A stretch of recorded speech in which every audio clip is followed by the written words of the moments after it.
جب سے یہ غلبہ ہوا ہے اس کلچر کا، اس تمدن کا، اس تہذیب کا، جس نے انسان سے انسانیت چھین لی، انسان کو انسانوں سے زیادہ حیوانوں سے قریب تر کر دی۔ انسان تو اس انسان کو کہتے ہیں جو اس جسمانی ڈھانچے کے اندر ہوتا ہے، جس کو روح کہتے ہیں، وہ ایسا انسان۔ اور اس مغرب نے اس روح کو تڑپا کر تقریباً مار ڈالا ہے۔ اس کو کوئی غذا مغربی تمدن سے روح کو غذا نہیں ملتی، ساری فکر اس جسم کی ہے۔ تو جب سے یہ طرز زندگی دنیا میں عام ہوا ہے اور دن بدن عام ہوتے ہوتے بالکل چھا گیا ہے، تب سے آپ دیکھیے کہ دنیا کے اکثر انسانوں کا حال، اور میں اب مجبوراً ڈرتے یہ بات کہہ رہا ہوں کہ ان اکثر انسانوں میں آج اکثر مسلمان کہلانے والے مرد اور عورتیں بھی شامل ہیں کہ ان کی توجہ قرآن کی طرف بالکل ختم ہو چکی۔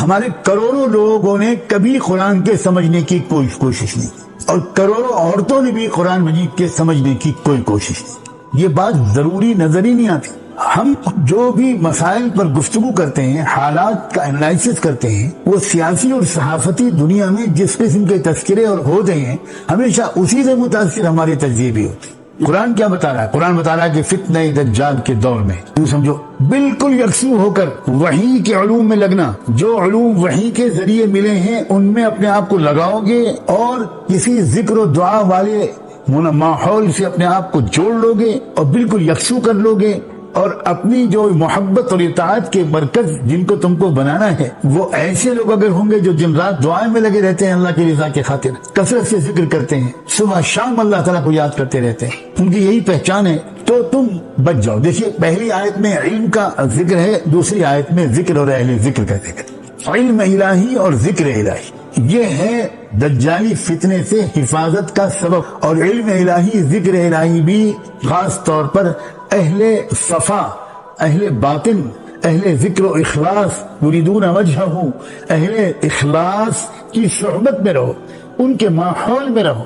کتنی صاف ہدایت ہے۔ اب میں آپ سے آگے بڑھنے سے پہلے ایک بات اور عرض کروں۔ آپ دیکھیے ذرا موجودہ دجالی تہذیب سے محفوظ لوگ آج ہمارے معاشرے میں کون سا طبقہ نظر آتا ہے؟ میں افراد کی بات نہیں کر رہا ہوں، کون سا طبقہ زیادہ نظر آتا ہے نسبتاً محفوظ؟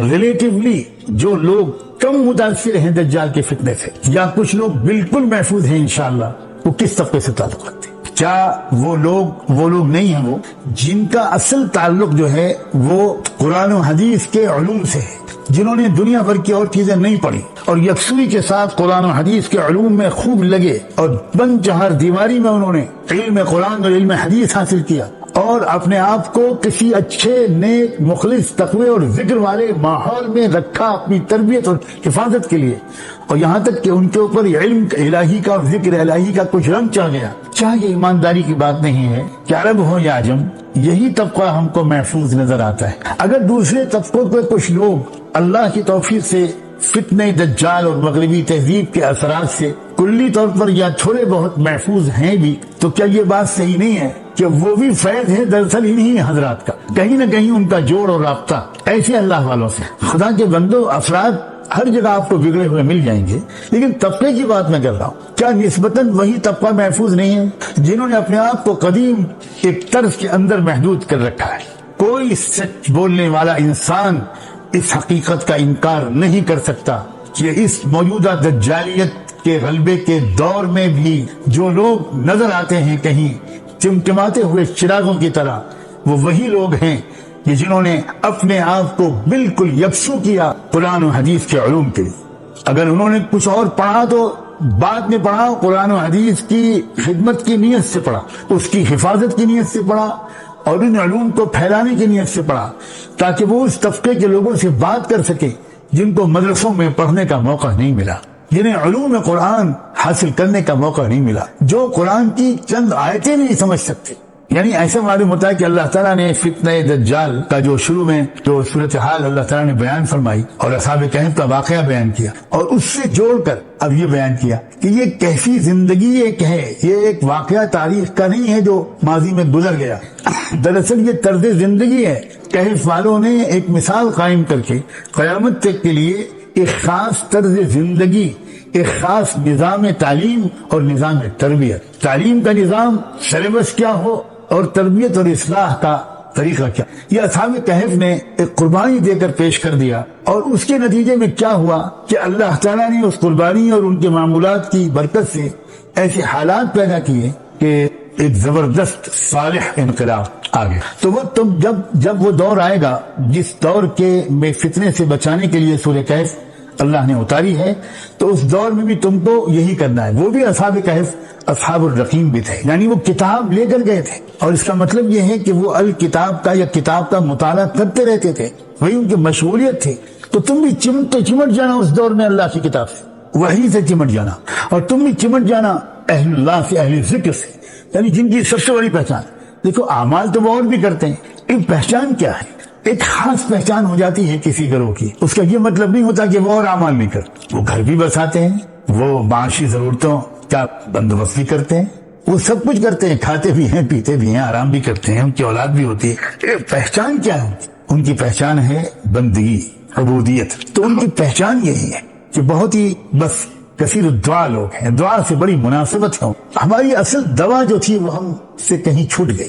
اس زمانے کے ماحول کے مضر اثرات سے اپنے کو بچانا کن اعمال کے ذریعے ممکن تھا؟ میں جانتا ہوں کہ بہت بڑی تعداد میں اس دور میں کالج اور یونیورسٹیوں کے طبقوں کے اندر بہت بڑی تعداد ایسے لوگوں کی بڑھتی چلی جا رہی ہے جن کو خود اپنی اس کمی کا احساس ہو رہا ہے، اور وہ مختلف تدبیروں سے اپنی اس کمی کو دور کرنے کی کوشش کر رہے ہیں۔ میں ایسے سب لوگوں کو مبارکباد دیتا ہوں اور دعا کرتا ہوں کہ اللہ کرے کہ ان کی یہ کوشش 100% کامیاب ہو۔ اب اس کے آگے میں ایک بات اور عرض کروں۔ اگلی آیت میں فرمایا وَقُلِ الْحَقُّ مِنْ رَبِّكُمْ فَمَنْ شَاءَ فَلْيُؤْمِنْ وَمَنْ شَاءَ فَلْيَكْفُرْ۔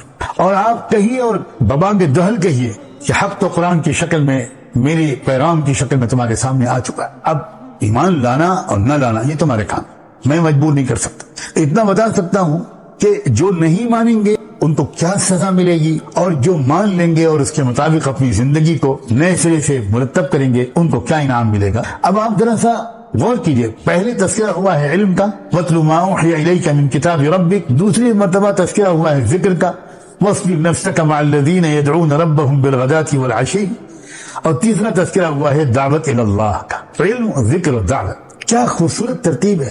اور یہ معلوم ہوا ہے کہ فتنہ دجال سے بچنے کے لیے یہ تین تم کو شعبے سنبھالنے ہوں۔